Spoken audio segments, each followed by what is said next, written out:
हनुमान जी ने कहा, मनुष्य चाहे कितना ही अभागा क्यों न हो, अगर ब्रह्म मुहूर्त में उठकर सिर्फ 2 नियम अपना ले तो सफलता खुद उसके दरवाजे पे दस्तक देने लगती है। हर इंसान मेहनत करता है, पर कुछ लोग ही आगे निकलते हैं। आखिर क्यों?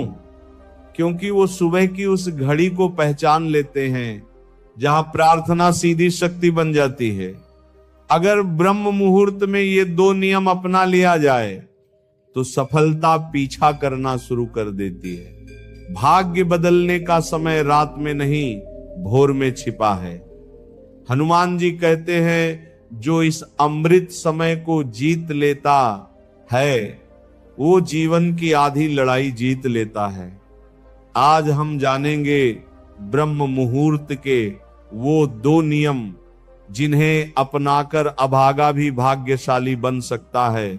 आज हम एक अत्यंत विशेष विषय पर चर्चा करने जा रहे हैं, ब्रह्म मुहूर्त और उससे जुड़ी 21 दिनों की ध्यान साधना के विषय पर। यह ऐसी साधना मानी जाती है कि यदि कोई व्यक्ति लगातार 21 दिनों तक इसका नियम पूर्वक अभ्यास करे तो उसकी मनोकामना, प्रार्थना या जीवन की कोई गहरी इच्छा धीरे धीरे साकार होने लगती है। लेकिन इस विधि को समझने से पहले यह जानना आवश्यक है कि ब्रह्म मुहूर्त वास्तव में है क्या और इसका महत्व इतना अधिक क्यों बताया गया है। सामान्य रूप से लोग ब्रह्म मुहूर्त को सुबह लगभग 4:30 बजे से सूर्योदय तक का समय मानते हैं, परंतु प्राचीन परंपराओं के अनुसार इसका आधार सूर्योदय से लगभग 1.5 घंटा पहले का कालखंड है। इसलिए अलग अलग स्थानों पर इसका समय बदल सकता है। फिर भी भोर के लगभग 3 बजे से 6 बजे के बीच का समय व्यापक रूप से अमृत वेला या ब्रह्म मुहूर्त माना जाता है। हमारे प्राचीन ग्रंथों में रात को 4 भागों में विभाजित किया गया है। पहला रुद्र काल, जो सूर्यास्त से लगभग 9 बजे तक माना जाता है। दूसरा राक्षस काल, जो रात 9 से 12 बजे तक प्रभावी रहता है। तीसरा गंधर्व काल, जो आधी रात से 3 बजे तक चलता है। और चौथा अंतिम प्रहर, जिसे मनोहर काल कहा गया है, जो 3 बजे से सूर्योदय तक रहता है। यही मनोहर काल ब्रह्म मुहूर्त का क्षेत्र माना गया है। ब्रह्म शब्द का अर्थ है दिव्य ज्ञान और मुहूर्त का अर्थ है विशेष समय, अर्थात ऐसा समय जिसमें ज्ञान, चेतना और जागरूकता को जागृत करने का अवसर मिलता है। मान्यता है कि इस समय वातावरण अत्यंत शांत होता है, प्रकृति स्थिर होती है और मनुष्य का मस्तिष्क भी रात की विश्राम अवस्था से निकलकर सबसे शुद्ध स्थिति में रहता है। इसीलिए इस समय किया गया अध्ययन, चिंतन, योजना या ध्यान सामान्य समय की तुलना में अधिक प्रभावी माना गया है।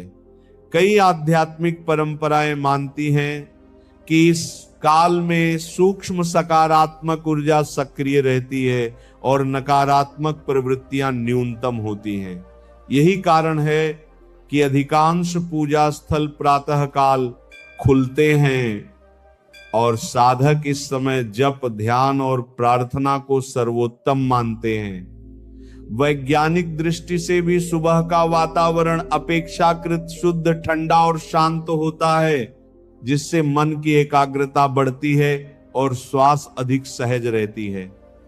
पुराने समय में जब बिजली नहीं थी, लोग सूर्यास्त के बाद विश्राम करते और सूर्योदय से पहले उठ जाते थे, जिससे उनका जीवन प्रकृति की लय के अनुरूप चलता था।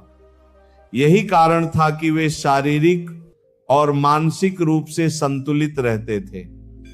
इसके विपरीत जो व्यक्ति देर रात तक जागते हैं या प्राकृतिक चक्र से भिन्न जीवन जीते हैं, उनमें तनाव और स्वास्थ्य समस्याएं अधिक देखी जाती हैं।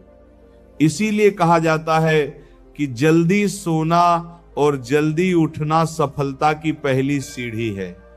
ब्रह्म मुहूर्त में उठने से मन शांत रहता है, विचार स्पष्ट होते हैं और व्यक्ति दिन भर अधिक ऊर्जावान अनुभव करता है। इसी आधार पर ध्यान साधना को इस समय विशेष फलदायी बताया गया है।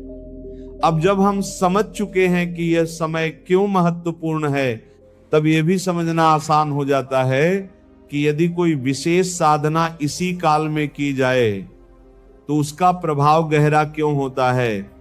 क्योंकि जब मन शांत हो, वातावरण शुद्ध हो और चेतना स्वाभाविक रूप से सजग हो, तब किया गया संकल्प मन में गहराई तक उतरता है। यही कारण है कि आगे बताई जाने वाली 21 दिवसीय ध्यान प्रक्रिया को इसी अमृत वेला में करने पर विशेष परिणाम मिलने की बात कही जाती है। क्योंकि इस समय किया गया प्रयास केवल मानसिक क्रिया नहीं रहता, बल्कि व्यक्ति की चेतना पर स्थायी प्रभाव छोड़ता है।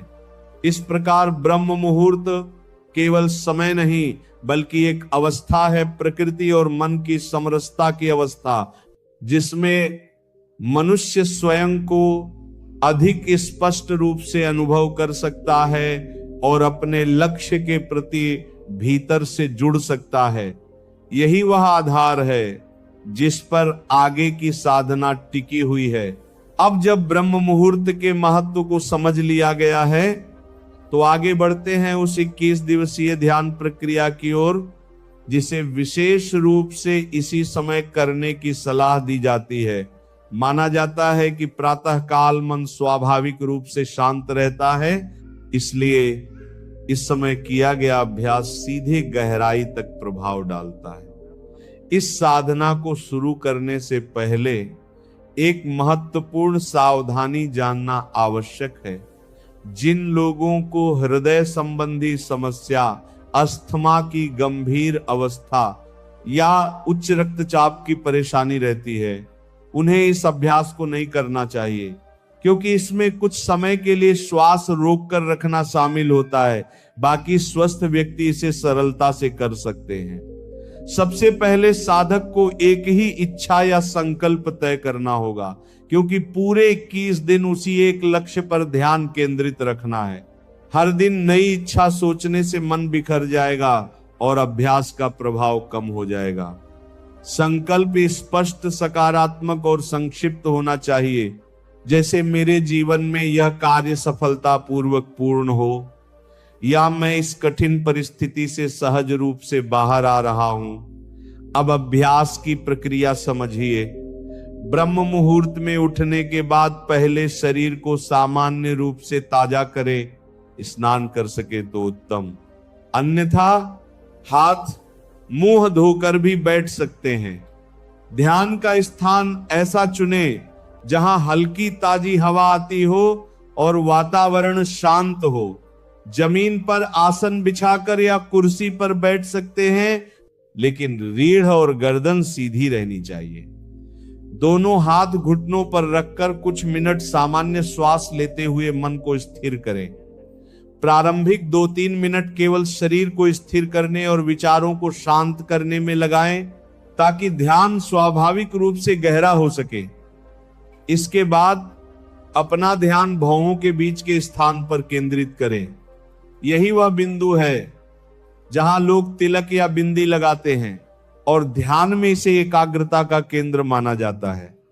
अब इस स्थान को मानसिक रूप से महसूस करें, जैसे आपकी चेतना वहीं ठहर गई हो। जब ध्यान स्थिर हो जाए, तब धीरे धीरे नाक से लंबी और गहरी श्वास लें, फेफड़ों को भरें और अपनी क्षमता अनुसार आराम से श्वास को भीतर रोके रखें। ध्यान रखें कि किसी प्रकार का तनाव या दबाव महसूस न हो।